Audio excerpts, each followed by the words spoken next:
मेरे देश की धरती सोना उगले उगले हीरे मोती, मेरे देश की धरती है प्रीत जहाँ की रीत सदा, मैं गीत वहाँ के गाता हूँ। भारत का रहने वाला हूँ, भारत की बात सुनाता हूँ। भारत कुमार उर्फ मनोज कुमार उर्फ हरिकृष्ण गिरी गोस्वामी। वक्त और काम के साथ साथ बॉलीवुड के भारत कुमार यानी मनोज कुमार का नाम बदलता गया।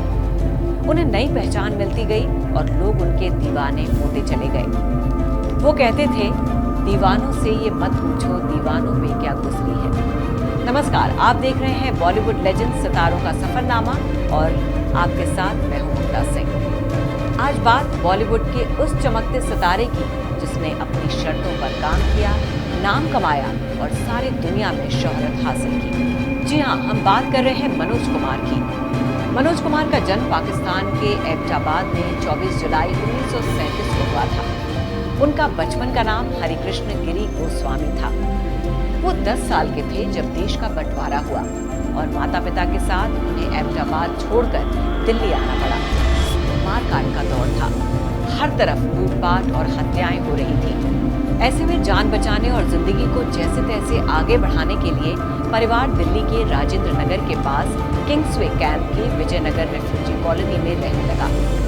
दिल्ली के हिंदू कॉलेज से हरिकृष्ण ने अपनी पढ़ाई लिखाई की और दिल्ली आने के बाद ही उनके छोटे भाई और बहन का जन्म हुआ था। वक्त के साथ हरिकृष्ण बड़े होते गए तो फिल्मों में इंटरेस्ट बढ़ने लगा। 10 साल की उम्र में हरिकृष्ण ने दिलीप साहब की साल 1947 में आई फिल्म जुगनू देखी। इस फिल्म के अंत में दिलीप कुमार की मौत हो जाती है। अगले साल उन्होंने फिर दिलीप साहब की फिल्म शहीद देखी। उसमें भी लास्ट में दिलीप कुमार की मौत हो जाती है। अब ऐसे में 10-11 साल के बच्चे हरिकृष्ण को ये समझ में नहीं आ रहा था कि एक शख्स मरकर कैसे जिंदा हो सकता है और फिर से मर जाता है। अपने मन की बेचैनी लेकर ये सवाल उन्होंने अपनी माँ से किया तो माँ ने बताया कि ऐसे लोग फरिश्ते होते हैं। माँ की बात का हरिकृष्ण पर गहरा असर हुआ और उन्होंने ठान लिया कि अब उन्हें भी एक फरिश्ता बनना है। उसी साल के अंत में उन्होंने दिलीप साहब की एक और फिल्म शबनम देखी। फिल्म में दिलीप कुमार के किरदार का नाम मनोज कुमार था। हरिकृष्ण गिरी गोस्वामी दिलीप कुमार को फरिश्ता तो मानते ही थे, अब वो उनके इस नाम को भी अपनाना चाहते थे। लिहाजा ये तय कर लिया कि बड़े होकर जब वो फरिश्ता बनेंगे तो अपना नाम मनोज कुमार रखेंगे और इस तरह हरिकृष्ण गोस्वामी बन गए बॉलीवुड के मनोज कुमार। डीयू के हिंदी कॉलेज में पढ़ाई के दौरान मनोज कुमार ने खेलकूद और रंगमंच में भी हिस्सा लेना शुरू किया। बताया ये जाता है कि मनोज कुमार काफी अच्छा क्रिकेट और हॉकी खेलते थे। कॉलेज के दिनों में ही उनकी जिंदगी में उनकी प्रेमिका शशि की एंट्री होती है और दोनों एक दूसरे के साथ अच्छा खासा वक्त बिताने लगते हैं। एक साथ फिल्में देखना, घूमना फिरना शुरू हो जाता है। तो कुल मिलाकर जिंदगी बढ़िया कट रही थी कि उनकी जिंदगी में एक बड़ा बदलाव आता है।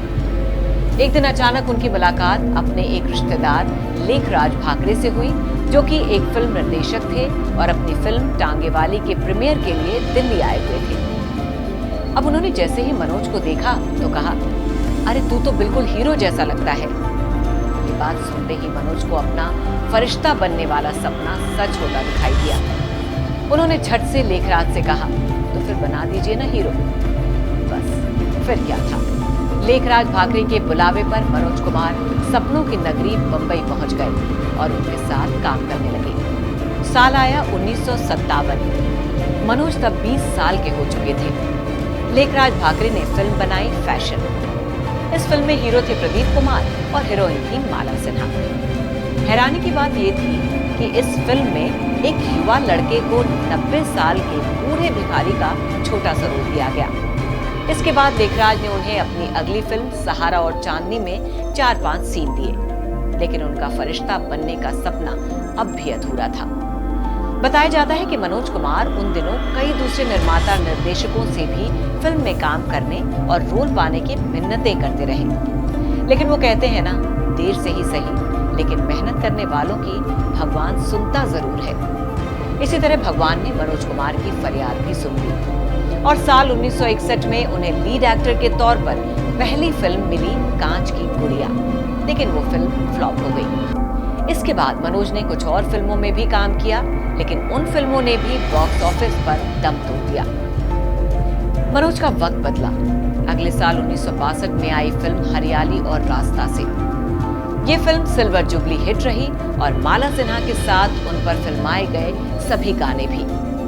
इसके बाद भी मनोज कुमार ने कई फिल्में की, लेकिन वो औसत दर्जे पर ही चल सकी थी। उन्हें अब एक बार फिर हिट फिल्म की तलाश थी, जो पूरी हुई साल 1964 में, और फिल्म का नाम था वो कौन थी। इसके अगले साल 1965 में मनोज कुमार की 3 जबरदस्त फिल्में आईं और उन फिल्मों से मनोज कुमार सुपरस्टार बन गए। ये फिल्में थी शहीद, हिमालय की गोद में और गुमनाम। उस साल कमाई के हिसाब से फिल्म हिमालय की गोद में तीसरे नंबर पर रही। बाकी दोनों फिल्मों ने भी अच्छा काम किया था। खास बात यह थी कि शहीद फिल्म के जरिए ही मनोज कुमार ने देशभक्ति फिल्मों में कदम रखा था। बताया जाता है कि शहीद में मनोज कुमार का काम देखकर तत्कालीन प्रधानमंत्री लाल बहादुर शास्त्री ने उन्हें ऐसे ही टॉपिक पर कुछ और फिल्में बनाने की सलाह दी थी, जिसे मनोज कुमार ने माना भी और साल 1967 में बनाई फिल्म उपकार। इस फिल्म में देश के किसानों की जिंदगी और उनके दुख दर्द को बड़े करीब से दिखाया गया था। फिल्म में मन्ना डे का गाया गाना कस्मे वादे प्यार वफा सब बातें हैं बातों का क्या, कोई किसी का नहीं ये झूठे नाते हैं नातों का क्या, आज भी सुनो तो रोंगटे खड़े कर देता है। इस फिल्म में मनोज कुमार के किरदार का नाम भारत था, जो दर्शकों के मन में अमिट छाप छोड़ गया। इसी फिल्म से मनोज कुमार ने निर्देशक के तौर पर खुद को स्थापित कर लिया और देशभक्ति से जुड़ी फिल्मों के कारवां को आगे बढ़ाया। उपकार उस साल की ब्लॉकबस्टर फिल्म थी और कमाई के मामले में भी उस साल नंबर 1 पर रही। इस फिल्म ने उस साल नेशनल अवार्ड से लेकर फिल्म फेयर अवार्ड्स की झड़ी लगा दी थी और उसी साल मनोज कुमार की अनीता और पत्थर के सनम जैसी 2 और फिल्में आई, जो दर्शकों में खूब पसंद की गई। साल 1968 आया और इस साल मनोज कुमार का वो सपना पूरा हुआ जो वो 10 साल की उम्र से देखते आ रहे थे, क्योंकि उस साल मनोज कुमार को अपने गुरु, अपने आदर्श दिलीप कुमार के साथ काम करने का मौका मिला था। फिल्म का नाम था आदमी।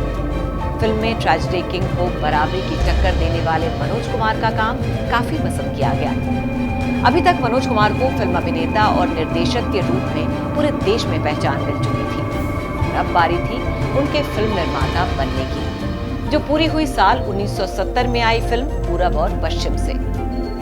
फिल्म में भारतीय संस्कृति और वेस्टर्न कल्चर के बीच अंतर दिखाया गया था, तो आज भी दर्शकों को वो खूब पसंद आता है। फिल्म के गाने बच्चे बच्चे की जुबान पर थे।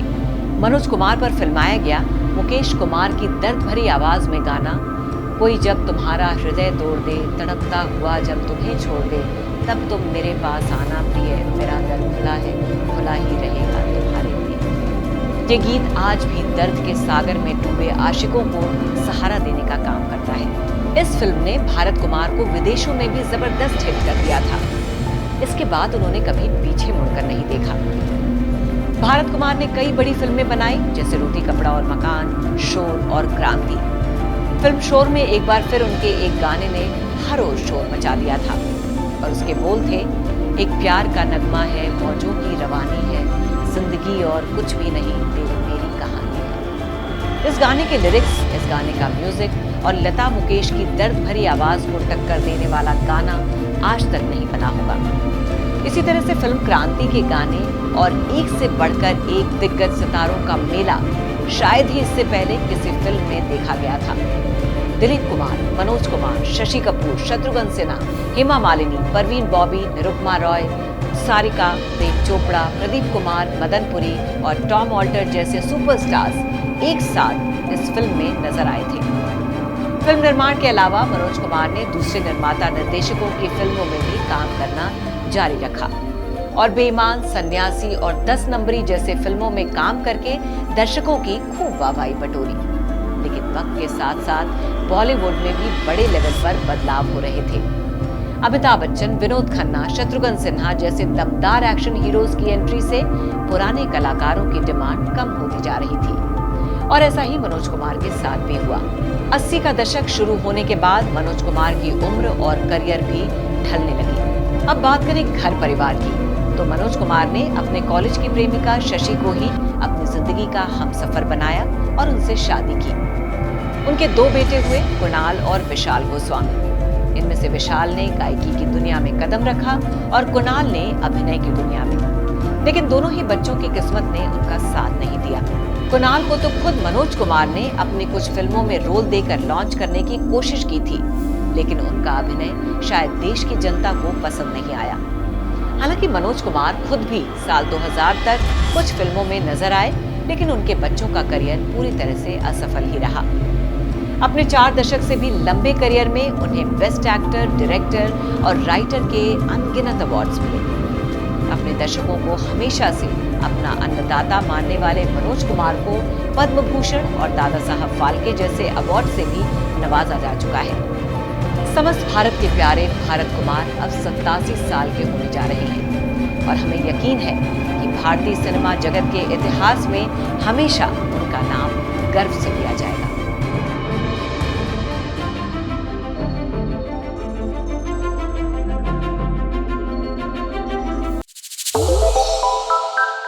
श्रेष्ठ उत्तराखंड पर खबरों से जुड़े रहने के लिए चैनल को सब्सक्राइब और लाइक करें, बेल आइकन दबाएं और देखते रहें श्रेष्ठ उत्तराखंड।